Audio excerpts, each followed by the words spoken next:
Assalamualaikum warahmatullahi wabarakatuh. Kami dari kelompok 6. Di sini kami beranggotakan Putri Stefani, yaitu saya sendiri, yang kedua Risnawati, yang ketiga Aina Yesa Paramasta, dan yang terakhir Ristu Limanti. Di sini kami akan membahas tentang Abraham Maslow. Biografi Abraham Maslow. Abraham Harold Abe Maslow lahir di Manhattan, New York pada tanggal 1 April 1908. Merupakan anak tertua dari 7 bersaudara yang lahir dari pasangan Samuel Maslow dan Rose Kiolowski Maslow. Pada tahun 1934, Maslow menerima gelar doktor. Maslow tinggal di New York selama antara tahun 1930-an dan 1940-an. Yang memberi Maslow kesempatan untuk berhubungan dengan banyak psikolog Eropa yang lolos dari kekuasaan Nazi. Faktanya, Maslow menduga bahwa dari semua orang yang pernah hidup, dia memiliki guru terbaik. Antara lain, ia bertemu dan belajar dari Erich Fromm, Karen Horney, Max Wertheimer, dan Kurt Goldstein. Pada tahun 1946, di usianya yang ke-38, ia menderita penyakit aneh yang membuatnya lemah, pingsan, dan kelelahan. Di tahun berikutnya, dia mengambil cuti medis dan dengan Bertha dan 2 putri mereka pindah ke Pleasanton, California. Pada tahun 1951, Maslow menjadi ketua Departemen Psikologi di Universitas Brandeis yang baru didirikan di Waltham, Massachusetts. Maslow menderita serangan jantung yang parah tetapi tidak fatal pada bulan Desember 1967. Sekarang dalam kesehatan yang buruk dan kecewa dengan suasana akademik di Brandeis, Maslow menerima tawaran untuk bergabung dengan Saga Administrative Corporation di Menlo Park, California. Pada tanggal 8 Juni 1970, Maslow tiba-tiba pingsan dan meninggal karena serangan jantung yang hebat di saat ia berusia 62 tahun. Hierarki kebutuhan Maslow.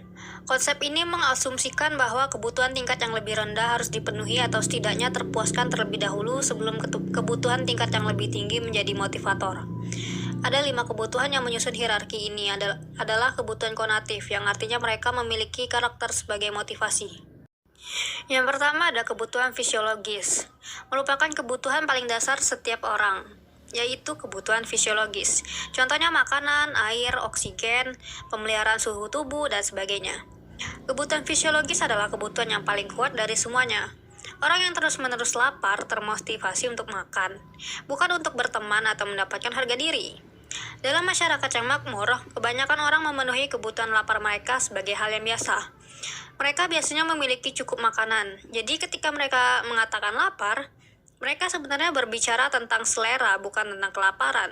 Seperti orang yang memiliki keuangan yang terbatas. Kemudian yang kedua ada kebutuhan keamanan. Kebutuhan keamanan termasuk keamanan fisik, stabilitas, ketergantungan, perlindungan, dan kebebasan dari kekuatan yang mengancam seperti perang, terorisme, penyakit, ketakutan, kecemasan, bahaya, kekacauan, dan bencana alam. Kebutuhan akan hukum, ketertiban, dan struktur juga merupakan kebutuhan rasa aman. Kebutuhan rasa aman berbeda dari kebutuhan fisiologis karena tidak dapat dipuaskan secara berlebihan. Orang tidak pernah bisa sepenuhnya dilindungi dari kebakaran, banjir, atau tindakan berbahaya orang lain. Kebutuhan cinta dan kepemilikan. Kebutuhan cinta dan rasa memiliki contohnya seperti keinginan untuk persahabatan, keinginan untuk memiliki pasangan dan anak-anak, kebutuhan untuk menjadi bagian dari keluarga, klub atau kelompok, lingkungan atau bangsa, kebutuhan aktualisasi diri. Ketika kebutuhan tingkat yang lebih rendah terpuaskan, orang kurang lebih secara otomatis melanjutkan ke tingkat berikutnya. Namun, begitu kebutuhan penghargaan terpenuhi, mereka tidak selalu pindah ke tingkat aktualisasi diri. Kebutuhan harga diri. Kebutuhan harga diri ini yang mencangkup harga diri, kepercayaan diri, kompetensi, dan pengetahuan bahwa orang lain sangat menghargai mereka. Maslow 1970 mengidentifikasi 2 tingkat kebutuhan penghargaan, yaitu reputasi dan harga diri. Kebutuhan estetika. Setidaknya banyak orang di setiap budaya tampaknya dimotivasi oleh kebutuhan akan keindahan dan pengalaman yang menyenangkan secara estetis. Kebutuhan kognitif. Kebanyakan orang memiliki keinginan untuk mengetahui, memecahkan misteri, memahami, dan ingin tahu. Kebutuhan neurotik biasanya reaktif, yaitu mereka berfungsi sebagai kompensasi untuk kebutuhan dasar yang tidak terpenuhi. Diskusi umum kebutuhan. Semakin banyak kebutuhan tingkat yang lebih rendah terpenuhi, semakin besar munculnya kebutuhan tingkat berikutnya. Misalnya, jika kebutuhan cinta hanya terpenuhi 10%, maka kebutuhan penghargaan mungkin tidak akan ada sama sekali. Tetapi jika kebutuhan cinta 25% terpenuhi, maka penghargaan mungkin muncul 5%. Sebagai kebutuhan, jika cinta 75% puas, maka harga diri mungkin muncul 50% dan seterusnya. Selanjutnya ada urutan kebutuhan terbalik. Bagi sebagian orang, dorongan untuk kreativitas atau kebutuhan aktualisasi diri mungkin lebih diutamakan daripada kebutuhan keamanan dan fisiologis. Contohnya, seorang seniman yang antusias dapat mempertaruhkan keselamatan dan kesehatan untuk menyelesaikan pekerjaan penting seperti melukis di tempat yang tinggi. Padahal harusnya ia lebih mendahulukan kebutuhan keamanannya sendiri terlebih dahulu. Selanjutnya, perilaku tidak termotivasi. Apa itu? Maslow percaya bahwa meskipun semua perilaku memiliki sebab, beberapa perilaku tidak termotivasi. Beberapa perilaku ini tidak disebabkan oleh kebutuhan, tetapi oleh faktor lain seperti refleks yang dikondisikan, pematangan, atau obat-obatan. Nah, motivasi terbatas pada usaha untuk memuaskan beberapa kebutuhan. Selanjutnya ada perilaku ekspresif dan mengatasi. Apa itu? Maslow berkata, membedakan antara perilaku ekspresif yang seringkali tidak termotivasi dan perilaku coping yang selalu termotivasi dan ditujukan untuk memuaskan suatu kebutuhan. Perilaku ekspresif sering tidak disadari dan biasanya terjadi secara alami dan dengan sedikit usaha. Perilaku ekspresif dapat berlanjut bahkan tanpa adanya penguatan atau penghargaan. Misalnya nih, kerutan, warna merah, atau kedipan mata yang biasanya tidak diperkuat secara khusus. Perilaku ekspresif juga mencakup gaya berjalan, gerak tubuh, suara, dan senyum seseorang bahkan ketika sendirian. Sedangkan perilaku coping biasanya sadar, berusaha, belajar, dan ditentukan oleh lingkungan eksternal. Ini melibatkan upaya individu untuk mengatasi lingkungan, untuk mengamankan makanan dan tempat tinggal, untuk berteman, dan untuk menerima penghargaan dan prestis dari orang lain. Selanjutnya ada perampasan kebutuhan. Nah, perampasan kebutuhan fisiologis mengakibatkan kekurangan gizi, kelelahan, kehilangan energi, obsesi terhadap seks, dan sebagainya. Ketika kebutuhan cinta tidak terpenuhi, seseorang itu menjadi defensif, terlalu agresif, atau pemalu secara sosial. Nah, kurangnya harga diri menyebabkan penyakit keraguan diri, depresiasi diri, dan kurangnya kepercayaan diri. Selanjutnya ada sifat kebutuhan instintoid. Maslow pada tahun 1970 berhipotesis bahwa beberapa kebutuhan manusia ditentukan secara bawaan. Selanjutnya ada sifat kebutuhan instintoid. Maslow pada tahun 1970 berhipotesis bahwa beberapa kebutuhan manusia ditentukan secara bawaan meskipun dapat dimodifikasi dengan belajar. Dia menyebut kebutuhan ini kebutuhan insting. Misalnya, seks adalah kebutuhan fisiologis dasar, tetapi cara mengekspresikannya bergantung pada pembelajaran. Gagalnya kebutuhan instintoid ini menghasilkan patologi, sedangkan frustasi kebutuhan non-instintoid tidak.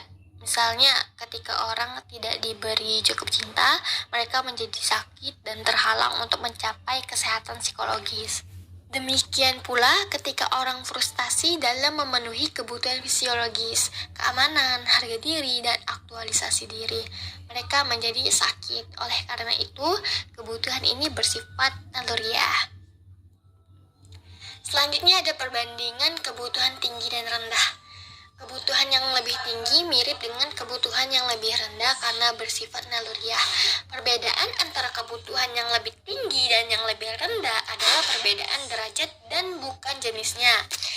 Misalnya hanya manusia yang memiliki kebutuhan aktualisasi diri. Juga kebutuhan yang lebih tinggi muncul kemudian selama perkembangan individu. Kebutuhan tingkat yang lebih rendah harus diperhatikan pada bayi dan anak-anak sebelum kebutuhan tingkat yang lebih tinggi menjadi operatif. Kedua, kebutuhan tingkat yang lebih tinggi menghasilkan lebih banyak kebahagiaan dan lebih banyak pengalaman puncak. Dengan kata lain, seseorang yang telah mencapai tingkat aktualisasi diri tidak akan memiliki motivasi untuk kembali ke tahap perkembangan yang lebih rendah. Selanjutnya ada kriteria aktualisasi diri. Pertama, mereka bebas dari psikopatologi. Mereka tidak neurotik atau psikotik, juga tidak memiliki kecenderungan terhadap gangguan psikologis. Kedua, orang yang mengaktualisasikan diri telah berkembang melalui hierarki kebutuhan. Dan karena itu hidup di atas tingkat penghidupan dan tidak selalu mengancam keselamatan mereka sendiri. Juga mereka mengalami cinta dan memiliki rasa harga diri yang mendalam. Kriteria ketiga, yaitu merangkul nilai. Orang-orang yang mengaktualisasikan dirinya merasa nyaman dan bahkan menuntut kebenaran, keadilan, keindahan, kesederhanaan, humor, dan lain-lain. Nilai-nilai pengaktualisasi dikotomi, keaktifan atau spontanitas, keunikan, kesempurnaan, kelengkapan, keadilan dan keteraturan, kesederhanaan, kekayaan atau totalitas, tanpa usaha, main-main atau humor, dan swasembada atau otonomi. Karakteristik orang yang mengaktualisasikan diri. Persepsi realitas yang lebih efisien. Orang yang mengaktualisasikan diri dapat lebih mudah mendeteksi kepalsuan dalam diri orang lain. Mereka dapat membedakan antara yang asli dan yang palsu. Tidak hanya pada orang, tetapi juga dalam sastra, seni, dan musik. Mereka tidak tertipu oleh fasad dan dapat melihat sifat-sifat positif dan negatif yang mendasari orang lain yang tidak mudah terlihat oleh kebanyakan orang. Penerimaan diri orang lain dan alam. Orang yang mengaktualisasikan diri dapat menerima diri menjadi mereka apa adanya. Mereka tidak memiliki sikap defensif, kepalsuan, dan rasa bersalah yang mengalahkan diri sendiri. Memiliki selera yang baik untuk makanan, tidur, dan seks. Tidak terlalu kritis terhadap kekurangan mereka sendiri dan tidak dibebani oleh kecemasan atau rasa malu yang tidak semestinya. Spontanitas, kesederhanaan, dan kealamian. Orang yang mengaktualisasikan diri bersifat spontan, sederhana, dan alami. Mereka tidak konvensional, tetapi tidak kompulsif. Mereka sangat etis, tetapi mungkin tampak tidak etis atau tidak sesuai. Pemusatan masalah. Karakteristik keempat dari orang yang mengaktualisasikan diri adalah minat mereka pada masalah di luar diri mereka. Orang yang tidak mengaktualisasikan diri cenderung mementingkan diri sendiri dan cenderung melihat semua masalah dunia dalam hubungannya dengan diri mereka sendiri. Sedangkan orang yang mengaktualisasikan diri berorientasi pada tugas dan peduli dengan masalah di luar diri mereka. Kebutuhan akan privasi. Orang yang mengaktualisasikan diri memiliki kualitasnya, memungkinkan mereka untuk menyendiri tanpa mereka kesepian. Otonomi. Orang yang mengaktualisasikan diri adalah orang yang otonom dan bergantung pada diri mereka sendiri untuk berkembang, meskipun pada suatu waktu di masa lalu mereka harus menerima cinta dan keamanan dari orang lain. Kesegaran apresiasi yang berlanjut. Maslow menulis bahwa orang yang mengaktualisasikan diri memiliki kapasitas yang luar biasa untuk menghargai lagi dan lagi. Mereka sangat menyadari kesehatan fisik yang baik, teman dan orang lain memiliki cinta, keamanan ekonomi, dan kebebasan politik. Pengalaman puncak. Maslow menyatakan bahwa Kebanyakan orang atau hampir semua orang memiliki pengalaman puncak. Tidak semua pengalaman puncak memiliki intensitas yang sama. Beberapa orang hanya merasa sedikit, yang lain cukup dirasakan, dan beberapa sangat berpengalaman. Maslow mengatakan, pengalaman puncak dilihat hanya sebagai suatu yang indah, baik diinginkan, berharga, dan lain-lain, dan tidak pernah dialami sebagai sesuatu yang jahat atau tidak diinginkan. Gemen Sifas. Maslow menemukan bahwa orang yang mengaktualisasikan dirinya memiliki semacam sikap peduli terhadap orang lain, meskipun mereka sering merasa seperti orang asing di tempatnya. Tapi pengaktualisasi diri tetap mengidentifikasi diri dengan semua orang lain dan memiliki minat yang tulus untuk membantu orang lain, orang asing maupun teman. Hubungan interpersonal yang mendalam. Pengaktualisasi diri memiliki perasaan yang mendalam terhadap orang-orang pada umumnya, tetapi persahabatan dekat mereka hanya terbatas pada beberapa orang saja. Mereka tidak perlu panik untuk tidak berteman dengan orang lain, tetapi beberapa hubungan interpersonal penting yang mereka miliki cukup dan dalam inteks. Struktur karakter demokratis. Maslow menemukan bahwa semua aktualisasi dirinya memiliki nilai-nilai demokrasi. Mereka bisa ramah dan perhatian dengan orang lain tanpa memandang kelas, warna kulit, usia, atau jenis kelamin. Dan pada kenyataannya mereka tampak tidak menyadari perbedaan yang dangkal di antara orang-orang. Diskriminasi antara cara dan tujuan. Orang yang mengaktualisasi diri memiliki pemahaman yang jelas tentang perilaku yang benar dan salah, dan memiliki sedikit konflik tentang nilai-nilai dasar. Selera humoris filosofis. Orang sehat memiliki sedikit humor dan lelucon yang merendahkan. Kreativitas. Semua orang dapat mengaktualisasi diri. Yang dipelajari oleh Maslow adalah karakteristik dalam arti kata tertentu. Resistensi terhadap enkulturasi. Orang mengaktualisasi diri memiliki rasa keterpisahan dari lingkungan mereka dan mampu melampaui budaya tertentu. Mereka tidak antisosial atau secara sadar tidak sesuai. Cinta, seks, dan aktualisasi diri. Sebelum orang dapat mengaktualisasi diri, mereka harus memenuhi kebutuhan cinta dan rasa memiliki. Oleh karena itu, orang mengaktualisasi diri mampu memberi dan menerima cinta dan tidak lagi dimotivasi oleh jenis kekurangan cinta. Psikologi dan filsafat ilmu Maslow. Maslow percaya bahwa ilmu pengetahuan bebas nilai tidak mengarah pada studi yang tepat tentang kepribadian manusia.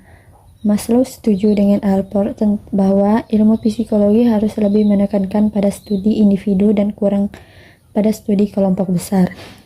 Mengukur aktualisasi diri. Evert Sjöström mengembangkan inventaris orientasi pribadi dalam upaya mengukur nilai dan perilaku. Orang yang mengaktualisasi diri, inventaris ini terdiri dari 150 item pilihan paksa. Contohnya seperti saya dapat merasa nyaman dengan kinerja yang kurang dari sempurna versus saya merasa tidak nyaman dengan kinerja yang kurang dari sempurna. 10 subskala menunjukkan beberapa tingkat aktualisasi diri, yaitu 1. Nilai aktualisasi diri. Kedua, fleksibilitas dalam menerapkan nilai. Ketiga, kepekaan terhadap kebutuhan dan perasaan sendiri. Keempat, spontanitas dalam mengekspresikan perasaan secara perilaku. 5. Harga diri. Keenam, harga diri penerimaan. 7. Pandangan positif tentang kemanusiaan. Kedelapan, kemampuan untuk melihat hal-hal yang berlawanan sebagai hubungan yang bermakna. 9. Penerimaan akresi dan 10. Kapasitas untuk kontak intim. Kompleks Yunus. Menurut Maslow, setiap orang dilahirkan dengan keinginan terhadap kesehatan, kecenderungan untuk tumbuh menuju aktualisasi diri tetapi hanya sedikit orang yang mencapainya. Kompleks Yunus atau ketakutan menjadi yang terbaik dicirikan oleh upaya untuk melarikan diri dari takdir seseorang. Kompleks Yunus yang ditemukan di hampir semua orang mewakili ketakutan atau kesuksesan. Ketakutan menjadi yang terbaik dan perasaan luar biasa dihadapi keindahan dan kesempurnaan. Psikoterapi. Bagi Maslow, tujuan terapi adalah agar klien menerima nilai-nilai, menjadi menghargai kebenaran, keadilan, kebaikan, kesederhanaan, dan sebagainya. Untuk mencapai tujuan ini, klien harus bebas dari ketergantungan mereka pada orang lain, sehingga dorongan alami mereka terhadap pertumbuhan dan aktualisasi diri dapat menjadi aktif. Inilah hasil diskusi dari kelompok kami. Saya akhiri. Wassalamualaikum warahmatullahi wabarakatuh.